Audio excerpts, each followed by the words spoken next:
el tema del seguro de incendio, un seguro que sin duda alguna es inmensamente amplio, tiene gran cantidad de líneas aliadas, gran cantidad de temas que vamos a ir tratando, vamos a ir topando ciertos temas, ciertos puntos que son muy importantes de analizarlos, ciertas líneas aliadas o coberturas adicionales que tiene el seguro de incendio que sin duda alguna son fundamentales para su entendimiento. Sin embargo, ahora teniendo un ingeniero civil, un arquitecto técnico que nos puede ir comentando un poco también al respecto de acuerdo a su experiencia, normalmente, estimado José Vicente, una de las coberturas importantes en el seguro de incendio es la cobertura de terremoto. Y cuando hablamos de terremotos, de movimientos sísmicos, necesariamente nos vamos y regresamos a ver a la forma constructiva de los diferentes casas, edificios, etcétera. Tenemos grandes ejemplos, por ejemplo, en el tema de Japón, que es un país que prácticamente es una isla que constantemente se está moviendo por temas geotécnicos. Está también en el Pacífico y eso es lo mismo que sufre todo este sector que está en esta parte donde tenemos ese choque de placas en el Océano Pacífico. Entonces, por eso es que hay bastantes temas de terremotos también allá en Chile. Y bueno, en toda esta costa americana, todo este sector americano que también se ve influenciado por este riesgo de terremotos. Entonces, cuando hablamos de terremotos, necesariamente es importante conversar de la forma constructiva de los edificios.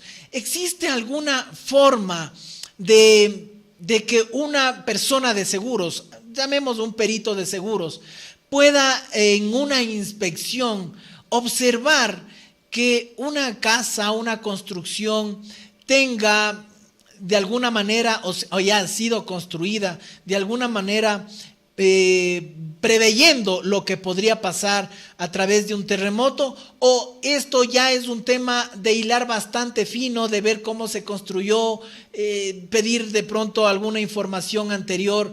¿Es posible esto, estimado José Vicente, analizar este tema que es súper importante para nosotros, sobre todo los que estamos acá en este sector donde la placa continental nos puede afectar? Lo que entiendo que te refieres son a temas de posibles patologías en edificaciones anteriores al terremoto. Podría ser, lo que pasa es que una vez acontecido el terremoto y si ha sido de una intensidad grande, muchas veces va a ser complicado dirimir si esa patología era anterior o ha sido a causa del terremoto. Si principalmente causas anteriores se pueden encontrar a través de algún informe o algún requerimiento que haya hecho algún gobierno local, algún ayuntamiento, alguna entidad ante posibles patologías que pueda tener la casa o reclamaciones que se hayan hecho a terceros por patologías. Esa sería casi desde mi punto de vista la principal forma de ver si esas patologías eran preexistentes al terremoto, porque si el grado de afección del terremoto ha sido grande, va a ser complicado ver esas patologías. Evidentemente habrá patologías que no serán consecuencias del terremoto, como pueden ser las humedades. Entonces, si tenemos humedades y tenemos otras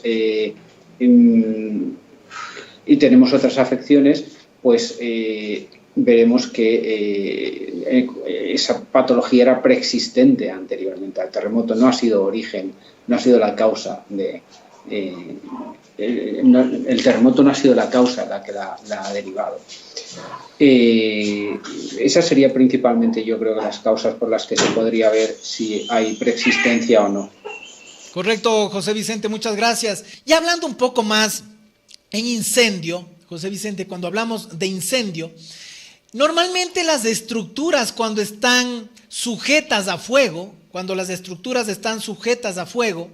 Claro, lógicamente el fuego consume a una pared, etcétera, pero las paredes obviamente tienen columnas. Las columnas están hechas de hierro, de hierro, que están amarradas, así lo llamamos nosotros a las columnas.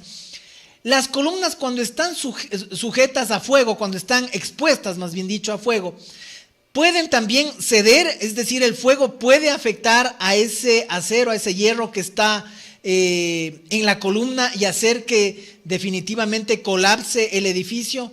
Eso Sí, se da normalmente cuando tenemos un fuego expuesto a una construcción, José Vicente. sí, efectivamente. Cuando tenemos estructuras mixtas de acero y hormigón, concreto creo que lo llamáis vosotros, Sí, sí. Hay una mayor protección del acero, ¿no? Entonces, en España tenemos las normativas constructivas que definen el tiempo que tiene que soportar el fuego una columna de concreto y acero. Y para diferentes casos, creo que el mínimo que tiene que soportar, el mínimo tiempo de exposición que tiene que soportar una estructura son 60 minutos para que pueda ser el edificio acorde a la normativa.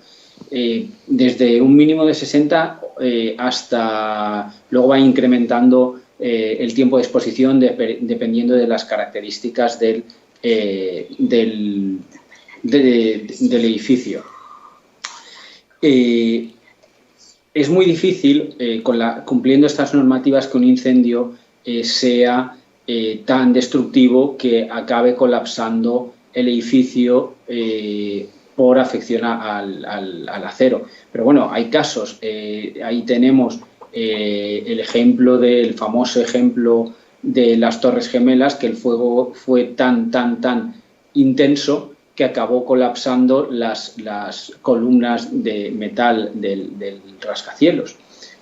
Puede pasar, pero generalmente los aceros se tienden a proteger para que dé tiempo a extinguir ese incendio y que el edificio siga manteniéndose en pie. Al menos para que pueda ser desalojado todo el edificio, porque luego ya veremos si esa afección ha sido tan grande que el edificio no puede volver a ser reutilizado. Dependiendo del tiempo de exposición, el acero y el hormigón van perdiendo las características y podría ser, después del incendio, si ha sido muy intenso, tener que ser demolido y no poder ser de nuevo recuperada la estructura. El seguro de incendio, cuando estamos hablando de la exposición al seguro de incendio. También tratamos en su momento, José Vicente, las famosas paredes cortafuego, que normalmente tienen las industrias, las empresas, para separar a las áreas y evitar que se contamine de fuego una área con otra o un edificio con otro edificio. Estas estructuras cortafuegos, como su nombre lo indica, entenderemos, y ahora que estamos con un profesional al respecto, José Vicente, entenderemos que hacer una pared cortafuego no es lo mismo que hacer una pared de una casa común y corriente. Tienen ciertas diferencias técnicas que sería importante que nos puedas comentar. Sí, la resistencia de las paredes al fuego viene determinada por varios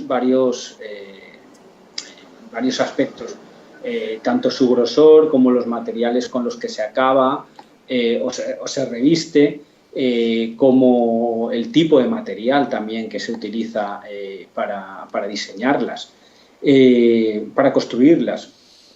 Entonces, dependiendo de todas estas características, igual que las estructuras, tienen un tiempo máximo de resistencia al fuego. No es que la pared no vaya a ser nunca atravesada, sino que van a tener una resistencia máxima al fuego.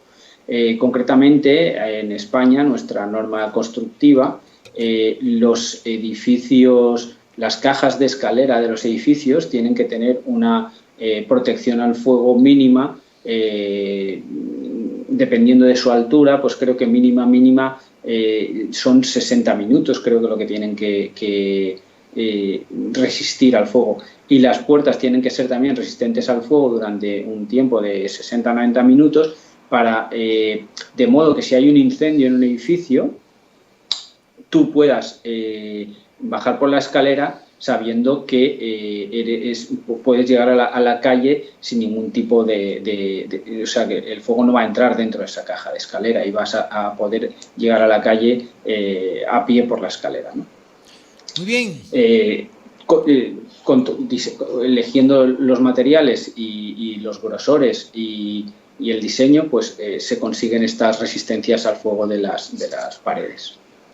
Muy bien, José Vicente, muy interesante lo que nos comentas, y esos son puntos que debemos tomar en consideración. Tampoco es que una pared cortafuego ya nunca va a pasarle nada. Si va a estar mucho tiempo expuesta al fuego, y hay incendios que a veces no duran no solamente minutos, horas, a veces hay incendios que duran días.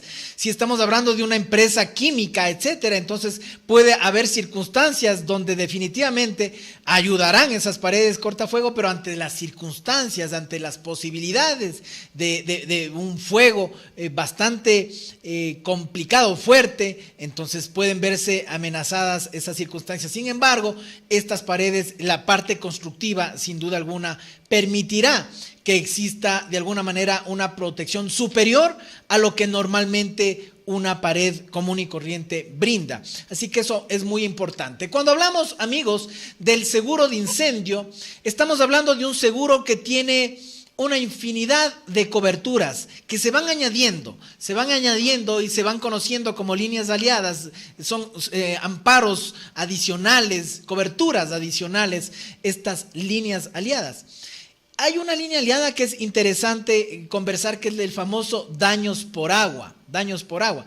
Pero este daños por agua, justamente recuerden, queridos amigos, que todo lo que el seguro se extiende a cubrir son temas accidentales, súbitos e imprevistos. Accidentales, súbitos e imprevistos. Eso nunca puede irse de sus mentes, queridos amigos, cuando estamos analizando seguros. Pero tenemos los típicos siniestros de casas, a veces casas un poquito antiguas, y no necesariamente, a veces hay circunstancias que se ven en casas un poco más modernas, pero vamos a suponer las casas que tienen entre ya 20, 30 años de edad y años superiores, inclusive 40, 50 años de edificaciones, que normalmente hay afectaciones al piso, etcétera, porque internamente hubo una rotura de tubería y afectó al piso de la sala, el comedor, qué sé yo. Entonces, ese tipo de daños normalmente el seguro cubre y se llama daños por agua. Pero, queridos amigos, aquí viene el pero. Cuando el evento haya sido accidental, súbito y imprevisto. Pero ¿qué es lo que sucede?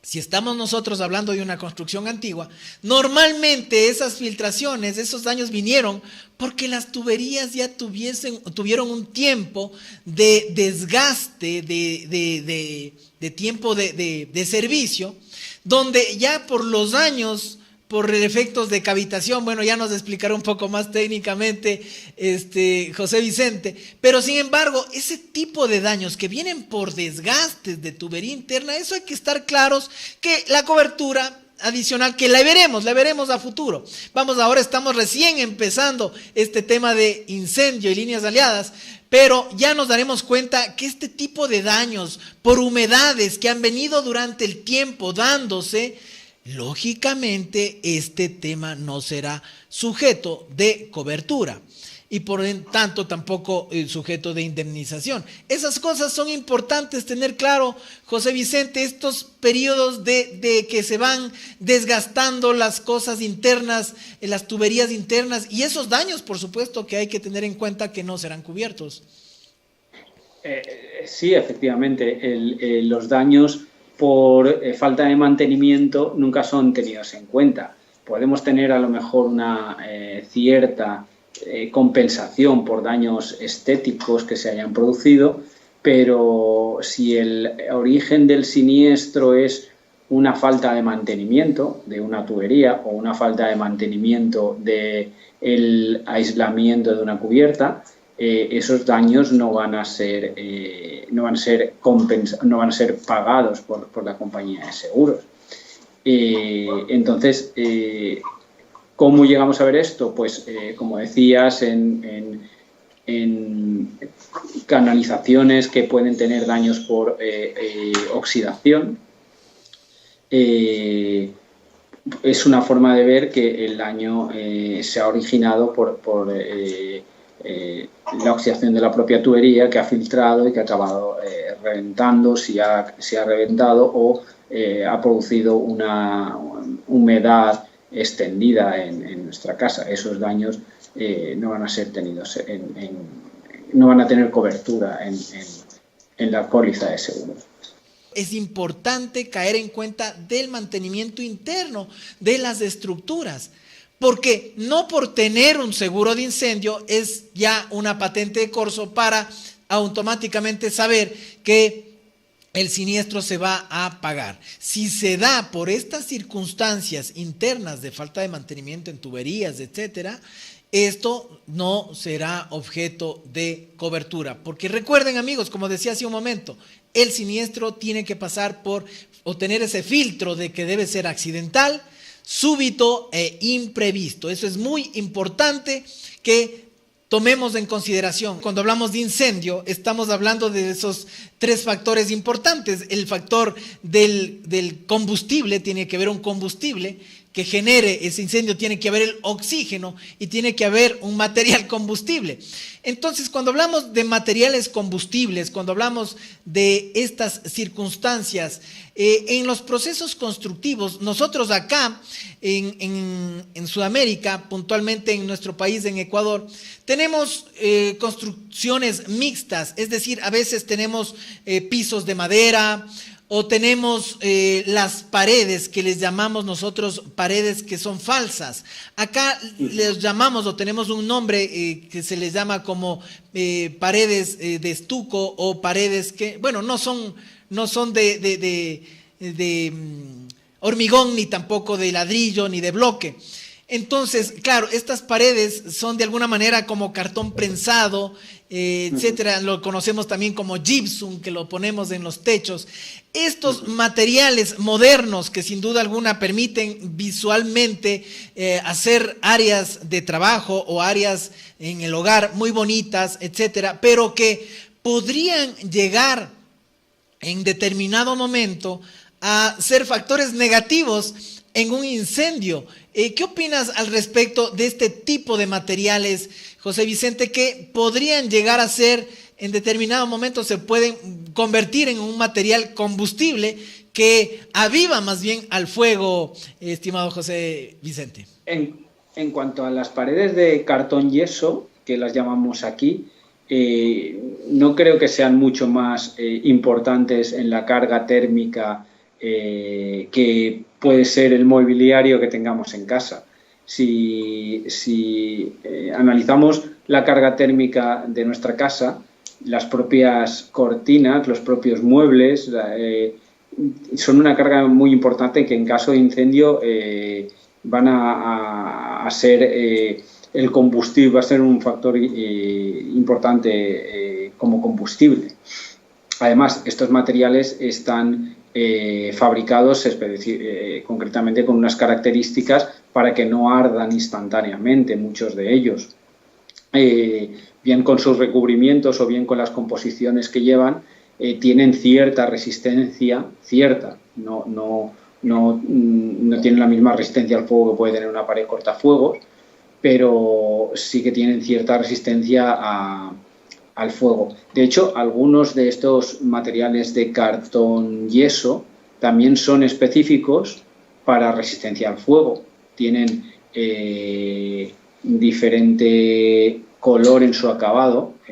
Aquí en Europa, el cartón yeso que es resistente al fuego tiene un acabado así como anaranjado. Entonces, se sabe que este cartón yeso tiene una resistencia, no sé, son 15, 20, 30 minutos al fuego. También depende de su característica, más prolongada, menos prolongada.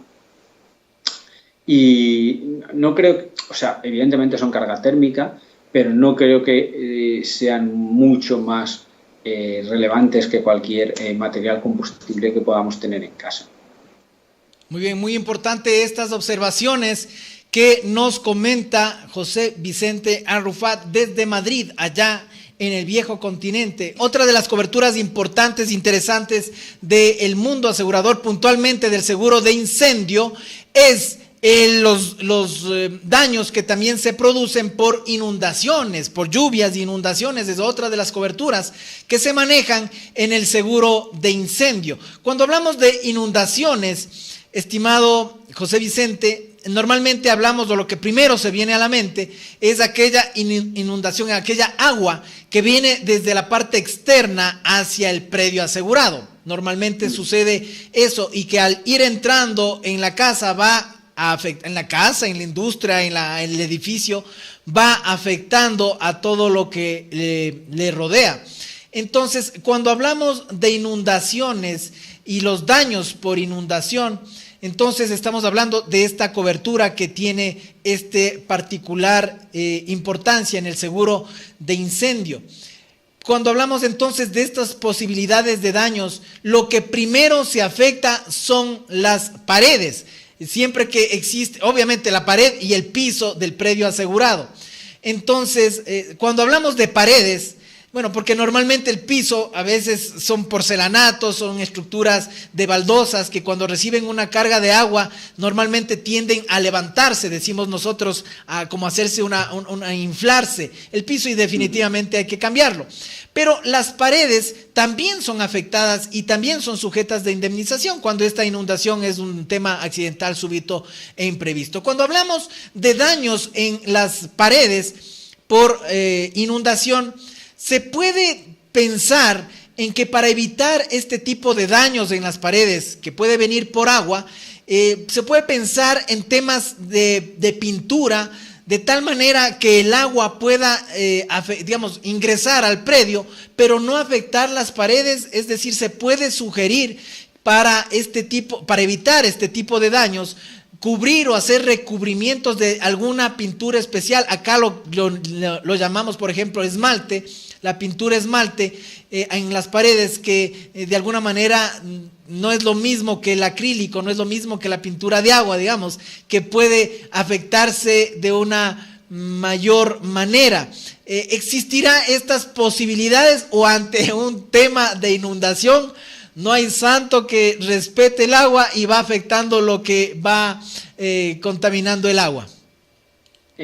Ante temas de inundaciones es complicado un revestimiento que no afecte a las paredes. A ver, los hilos, efectivamente, pero ¿cómo hay que poner ese revestimiento en todo un edificio para que no quede afectado por una inundación? Y luego otro aspecto que hay, ¿cómo habría que mantener ese revestimiento para que en el momento llegue la inundación esté perfectamente en servicio y que no le afecte a la pared? Sí que hay pinturas impermeabilizantes que no dejan afectar que no dejan que el agua afecte a los paramentos. Los podemos ver en piscinas, por ejemplo. Pero en el tema de fachadas o revestimiento o paredes internas de edificios, yo lo veo complicado, porque la cantidad de agua que va a entrar va a ser importante, y posiblemente varios días, y el revestimiento debería estar en perfectas condiciones como para que eso no le afectase. Y además vamos a tener otros encuentros, como son los marcos de las puertas o de las ventanas, donde va a ser difícil poner este revestimiento, y podrían ser puntos por los que entraría igualmente el agua, con lo cual va a ser complicado ese revestimiento para que no afectase a paredes una inundación. Muchas gracias, José Vicente, gracias por tu respuesta. Y fíjense, queridos amigos, lo importante de ir revisando estos temas de manera preliminar, a manera de antecedente, de introducción de un seguro, que lo vamos a ir analizando punto por punto, sobre todo las cláusulas más importantes que maneja este seguro de incendio. Sin embargo, ya vamos teniendo una muy buena idea desde el aspecto técnico, así que ya sabemos que si tenemos un tema de daños, un tema por lluvia, inundación, que sea agua que ingresa al predio asegurado, muy difícilmente se va a poder proteger de alguna manera. Se hará todo lo posible, se verá poner algunos tipos de medidas que ya veremos a futuro, pero ante las circunstancias de los riesgos, justamente ante los temas eventuales de la naturaleza, queridos amigos, esto es sin duda alguna un tema muy fuerte y difícil de contener. Ante la naturaleza, por más esfuerzos que el ser humano haga, muy difícil se podrá proteger. Sin embargo, para eso está el seguro, para darnos también, antes de asegurar ese predio, ese edificio, nos dará algunas recomendaciones, algunos temas que nos puede de alguna manera mitigar. Recuerden que los riesgos siempre están ahí y no hay cómo quitar un riesgo, es imposible, no hay cómo anular un riesgo, pero lo que sí hay es tratar de mitigarlo al máximo nivel.